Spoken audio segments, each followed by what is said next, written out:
Hello दोस्तों, चलिए हम आप लोगों को मॉडल पेपर लाया हूँ नवोदय विद्यालय बीएचयू और सैनिक स्कूल का। इसका पहला क्वेश्चन यह है कि 10% साधारण ब्याज की दर से कोई धन नहीं दिया है, कितना, कोई भी धन कितने बरस में 3 गुना हो जाता है। केवल यहाँ पर दर दे रहा है आपका और टाइम पूछ रहा है कितने वर्ष में वो 3 गुना हो जाएगा। इसका देखिए, इसका फार्मूला होता है n-1 इंटू 100/r या t भी लिख ले रहे हैं। यदि यहाँ पर धन पूछ रहा है कितने बरस में, तो यहाँ पर t नहीं लिखेंगे, दर लिखेंगे। यदि यहाँ पर दर पूछेगा तो यहाँ पर t समय लिखेंगे। तो यानी हमारा n कितना गुना है यह पूछा जा रहा है, तो हमारा 3 गुना है, तो 3-1 इंटू 100 और r कितना हमारा 10% है। तो इन 3 में से -1 करेंगे तो हमारा 2 गुणे 100 हो जाएगा। यहाँ पर हमारा क्या है, 10 है, 1 0 से 1 0 काट देंगे 10, तो ये हमारा 10 दूना 20 हो जाएगा। यानी 20 वर्ष में हमारा ये धन 3 गुना हो जाएगा, जो ऑप्शन डी पर सही है। दोस्तों, ये मेरा नेक्स्ट क्वेश्चन है, वह भी एलसीएम का है। 15, 25, 24 का एलसीएम निकालना है और ऑप्शन यहाँ पर दे दिया गया है। ये आप लोग करेंगे, इसका आंसर निकाल कर आप कमेंट में बताएं। देखिए, नेक्स्ट क्वेश्चन है, किसी संख्या को 0.6 से गुणा करने पर उसका उत्तर आंसर इतना आता है, तो यदि उसी संख्या को 0.06 से गुणा करने पर क्या आएगा, यही पूछा जा रहा है। यानी कोई संख्या, माना कि वो संख्या x है और x में यदि हम 0.6 से मल्टीप्लाई कर रहे हैं, गुणा कर रहे हैं, तो हमारा आंसर आ रहा है इतना। और बोल रहा है कि उसी संख्या में यानी x में ही यदि हम 0.06 से गुणा करेंगे तो क्या आएगा। तो हम इसको पहले सॉल्व करते हैं, इसको सॉल्व करने के बाद ही हम नेक्स्ट स्टेप पर आएंगे। यहाँ पर गुणे में है यह, तो ये इसको इस तरफ इक्वल टू के इस तरफ ले डिवाइड करेंगे। क्या करेंगे, इसको डिवाइड करेंगे। तो देखिए, हम इसका डिवाइड किए हैं तो हमारा इतना है, यानी हम 0.6 से इसमें मल्टीप्लाई करेंगे तो हमारा ऊपर वाला जो है यह आ जाएगा। तो x का हमारा वैल्यू इतना आ गया। और बोल रहा है कि जो संख्या यानी हमारी x की वैल्यू यहाँ पर आ गया है और इसी में हमको क्या करना है, मल्टीप्लाई 0.06 से मल्टीप्लाई करना है। इससे हमको इसी संख्या में मल्टीप्लाई करना है। मेरा आंसर इतना आएगा 75.862, यह हमारा आंसर आ जाएगा। ठीक, चलिए हम एक माध्यम से और देखते हैं। देखिए, यहाँ पर 1 दशमलव है, तो मल्टीप्लाई किसी भी संख्या में किए हैं तो यहाँ पर इतना आया है 2 दशमलव के बाद। ठीक, तो यहाँ पर हमारी जो है, यहाँ पर दूसरी संख्या के बाद आ रहा है, पीछे से काउंट किया जा रहा है तो दूसरी के बाद आ रहा है।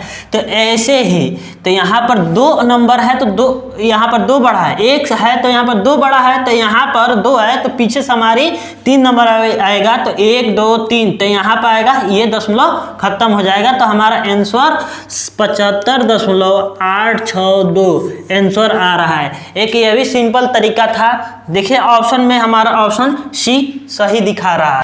देखिए बच्चों, एक क्वेश्चन दिया हुआ है, एक कक्षा में 20 विद्यार्थियों की औसत उम्र 15 है। यदि शिक्षक को भी शामिल कर लिया जाए तो यह औसत उम्र 16 वर्ष हो जाता है, तो शिक्षक का उम्र क्या होगा। तो ये औसत यानी एवरेज का क्वेश्चन है। चलिए हम इसे लगाते हैं। देखिए, यहाँ पे 20 विद्यार्थी का औसत उम्र कितना है, 15 है।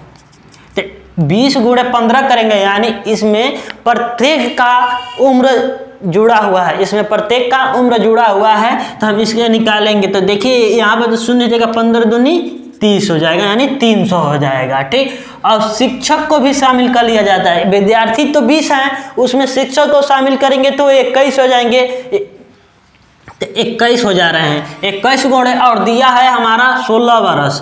16 वर्ष यहाँ पर औसत उम्र दिया हुआ है, एक्यूरेट नहीं दिया हुआ है। तो हम इन दोनों का मल्टीप्लाई करेंगे, 21 इंटू 16 का मल्टीप्लाई करेंगे तो यह हमारा 336 आ जाएगा। 336। और पूछ रहा है शिक्षक का उम्र क्या होगा, तो 336 माइनस 300 करेंगे तो हमारा 36 आंसर आ जाएगा। यानी यह शिक्षक का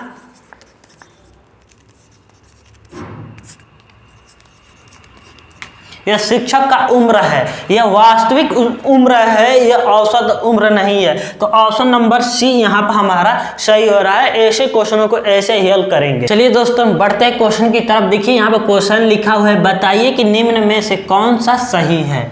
ये आपका 4 ऑप्शन दिया हुआ है, इसमें से एक ऑप्शन सही है। देखिए यहाँ पर 500 का 20% बराबर 1500 का 7%, यानी ये दोनों पक्ष को इक्वल करना है, बराबर करना है। तो चलिए हम पहले ऑप्शन ए से ही करेंगे। तो ऑप्शन ए ले रहे हैं हम, 500 का 20% इजकल टू 1500 का 7%। इसको सॉल्व करेंगे, दोनों पक्ष सेम आ गया, ठीक, राइट और लेफ्ट दोनों पक्ष सेम आ गया तो ये ऑप्शन सही होगा। यदि नहीं आएगा तो नहीं सही होगा। तो देखिए 500 का मैंने गुणा, अब 20 है, अब परसेंटेज को हटाने के लिए हम 100 से भाग देते हैं, इजकल टू 1500 का है गुणा 7, परसेंटेज हटाने के लिए 100 से हम भाग देते हैं। ये देखिए डबल शून्य से डबल शून्य काट देंगे, हमारा यहाँ पर 5 दूना 10, यानी यहाँ पर 100 हो जाएगा, एक शून्य था इसको भी ऐड करना, इजकल टू यहाँ पर डबल जीरो से डबल जीरो काट लेंगे और इसको गुणा करेंगे तो 7 पचे 35 हासिल 3 7 3 105 होगा। कितना होगा हमारा 105 होगा। ये देखिए 100 बराबर 105 गलत है, ये ऑप्शन हमारा होगा ही नहीं। तो चलिए हम ऑप्शन बी को चेक करते हैं।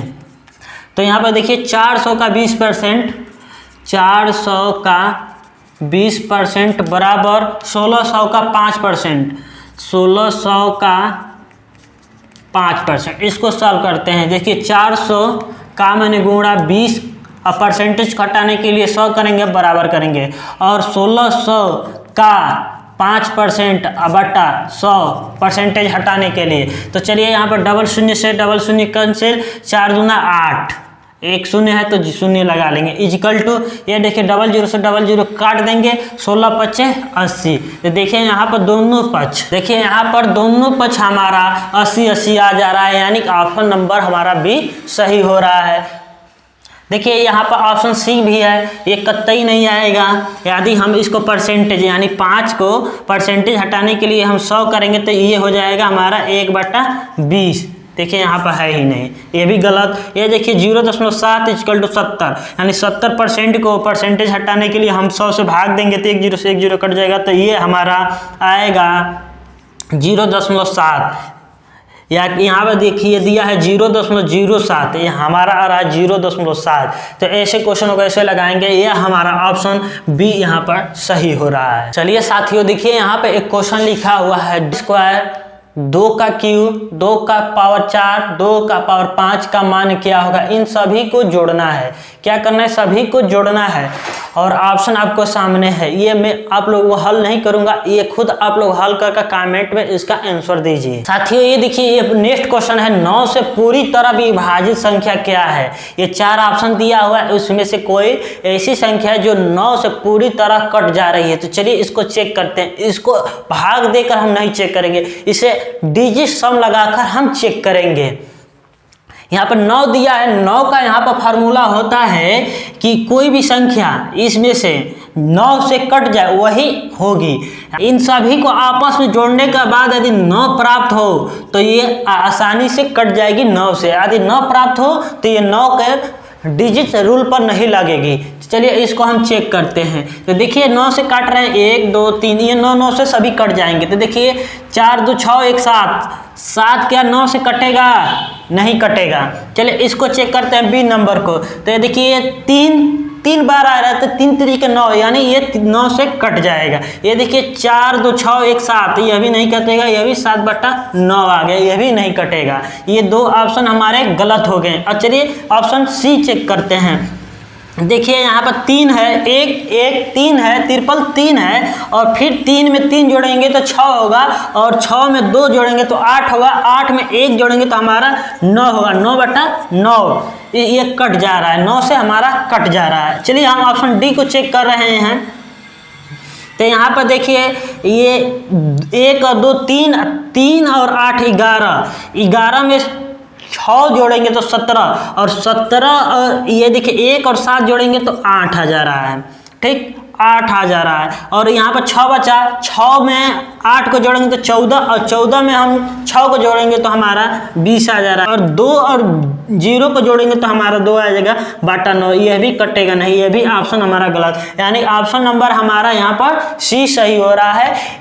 ऐसी ट्रिक के लिए हमारे चैनल को जरूर सब्सक्राइब करें, मैं बहुत बेहतरीन ट्रिक आप लोगों को बताऊंगा। चलिए दोस्तों, ये यहाँ पर एक क्वेश्चन सॉल्व किया हूँ, एक क्वेश्चन यहाँ पर आप लोगों को दिया हूँ, इसको मैं नहीं सॉल्व करूंगा। इतनी संख्या में से 6 और 3 का स्थानीय मान ज्ञात करना है, और ज्ञात करने के बाद उन दोनों में अंतर बताना है, और ऑप्शन यहाँ पर आपका दे दिया गया है, और इसको हल करने के बाद आप कमेंट में इसका आंसर दें। देखिए दोस्तों, यहाँ पर एक और क्वेश्चन है, 200 माइनस कोष्टक में 50 प्लस 1/4, फिर कोष्टक है छोटा वाला 100 भागे 1/4। इसको सॉल्व करके आप लोग कमेंट में बताइएगा।